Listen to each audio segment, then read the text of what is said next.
Hello guys, it's me again, Kuya Love Mac. So another ride, another video. And ang vlog po natin ngayon ay low light test ng Action 5 Pro at DJI Osmo 360. So tayo po ngayon ay naka Super Night mode parehas. Naka 4K, 30 frames per second. Tapos mamaya itatry din natin yung DJI 360 na ilalagay ko dito na naka Super Night mode single lens. Tulad po nung ginawa ko kahapon sa video na nandito po siya sa chin mount ko. Tapos mag-ikot-ikot po tayo dito sa Kalapan.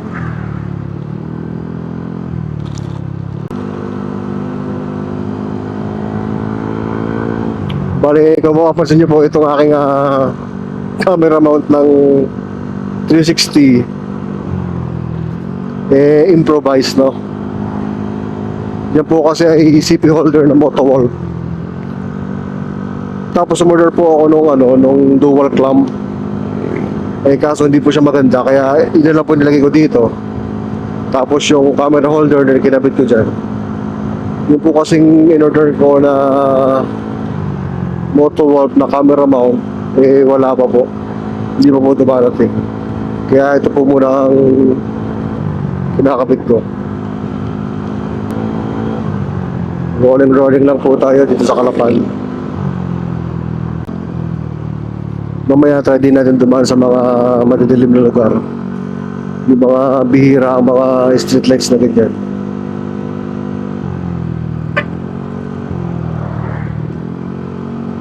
Or dun sa walang street lights na ang tanging ilaw lang ay headlight natin.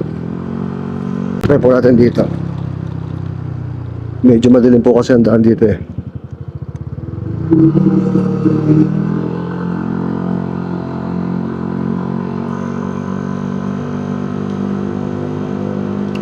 Maliwanag dito. Pero sa Pandaron madilim na. Sa bandang Sapul. Medyo hassle din pala na motovlogger ka tapos buka nakatira sa isang isla na malayo sa North Luzon. Kasi isipin mo, kunwari mag-rides ka sa Bicol, sa Quezon, sa Baguio, kailangan mo pang sumakay ng barko. Siyempre dagdag gastos yun. Pamasahe sa barko, back and forth. Isa pa, yung biyahe sa barko mula dito sa Mindoro hanggang Batangas, 2 hours mahigit. Minsan nabot pa nga ng 3 hours eh. Depende sa barko na sinakyan. So yan, ito guys, madilim siya.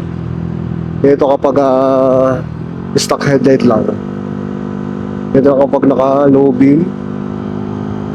Ito naman kapag naka high beam. Okay ba siya? Maliwanag ba siya?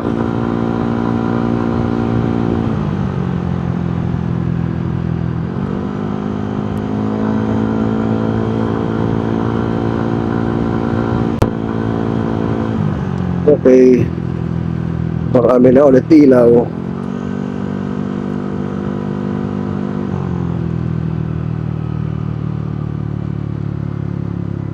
Dito tayo sa kaliwa.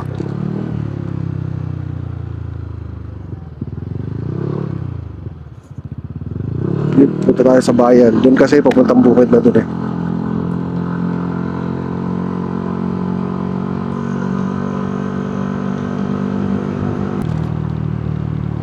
Tingin ko, konting-konti lang ang lamang ng Action 6 dito. Siguro yung 8K lang. Hindi mo naman kailangan ng 8K. Karamihan nga ng mga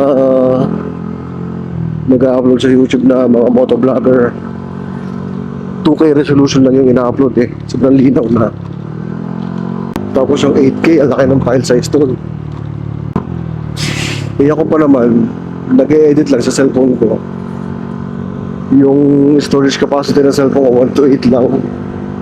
So kadalasan, pag mag-export ako ng video, kailangan magbura muna ako ng mga files ng mga video rin. Kasi kung hindi ako magbubura ng video, hindi ko ma-export yung in-edit ko. Bus, ganun truck, galing pier. So sa ganito kaya, maliwanag kaya siya guys.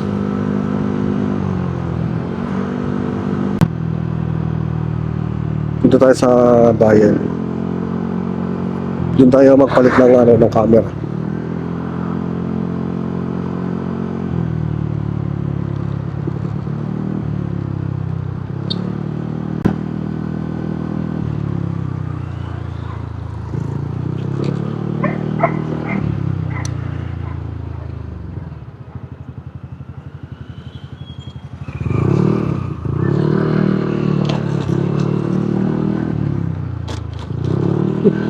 Kamote ka ba, kambal?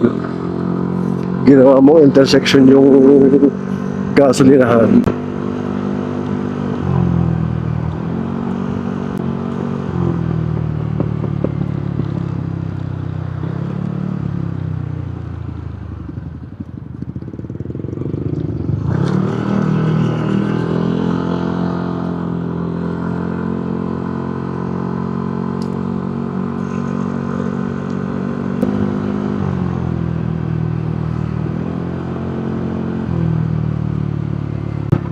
Okay, pagpalitan naman natin.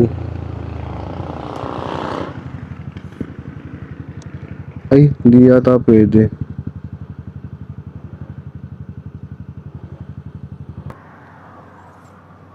So guys, hindi nga pa pala natin pwedeng ikabit ito dito. Kasi wala siyang screw. Yung magnetic clip lang siya meron. So, hindi natin ito makagamit. Okay, pero tuloy pa rin natin. Pag-compare natin yung 4K nito na single lens night mode sa 4K night mode ng Action 5 Pro. So, rolling ulit tayo. Itratay din natin siya sa lugar na madilim. Yung walang poste ng ilaw, or kung mayroon man, yung konti lang.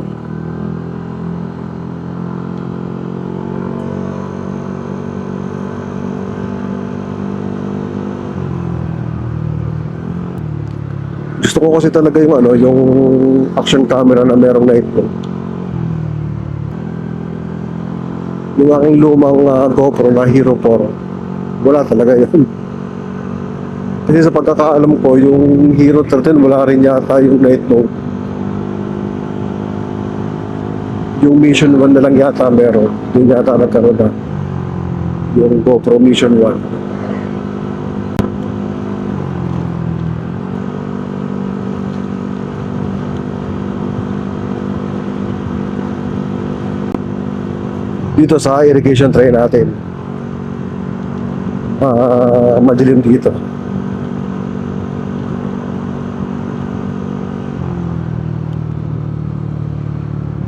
Try natin.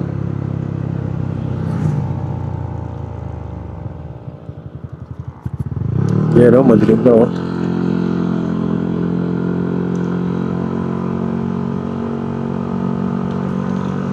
Yan, dito medyo madilim. Madalang lang ilaw. Makikita natin mamaya sa editing kung ano ang mas malinaw. Dito walang ilaw. Stock light lang, no? Stock light, low beam, high beam. Guys, nga pala, kung gusto nyo ng maliwanag na MDL, itong Senlo na nabili ko, the best. Napakaliwanag.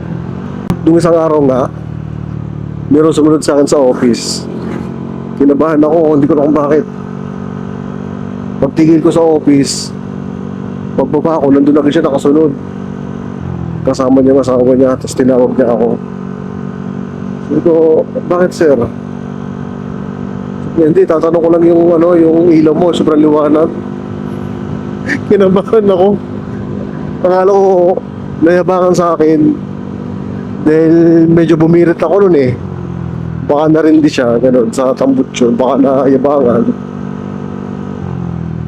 Eh yung kanyang palang yung kanyang headlight, sobrang labo na. Eh luma na kasi yung yung headlight. Eh nakita niya daw yung aking headlight. Sobrang liwanag daw. Tinanong niya kung daw yun. Tapos sinabi ko na Senlo. Tapos tinanong niya kung magkano.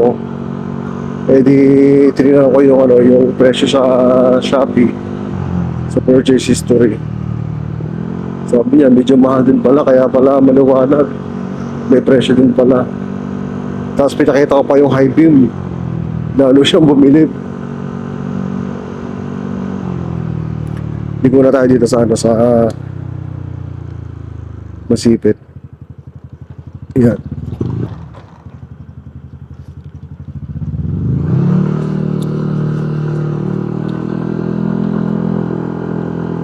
Dito na tayo sa maliwanag na lugar. Sa highway. Kaliwa tayo, kakaliwa. Yan. Dito maliwanag na. Nga pala guys, napanood ko kanina sa isang vlogger. Pag daw dalawa camera mo, tapos yung isa hindi mo daw lagi ginagamit, minsan pinapatay, minsan binubuhay. Para daw mahanap mo yung exact moment, pumalakpak ka daw, mag-clap ka daw. So doon ka daw magsisimula ng pagbibilang ng ng time. So pag pumalakpak ka, hahanapin mo na doon kung ilang minutes. Let's say after 5 minutes and 30 seconds, ganito yung nangyari. So madali mong mahahanap sa isang camera 5 minutes and 30 seconds mula nung pumalakpak ka. Oo nga ang galing.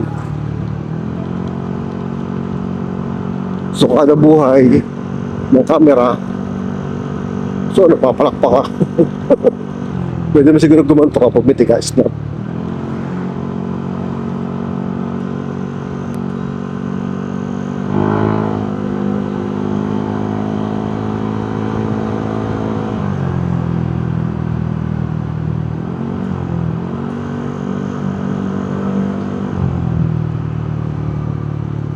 Punta na tayo sa office. Check na natin yung video. Edit na natin. Then upload. Nga pala guys, yung langis na Shell long ride, ang mahal na. Nagtaas daw ng 160 pesos.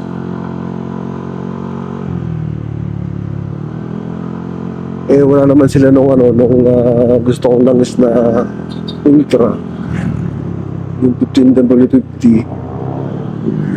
Kaya yung long ride binili ko.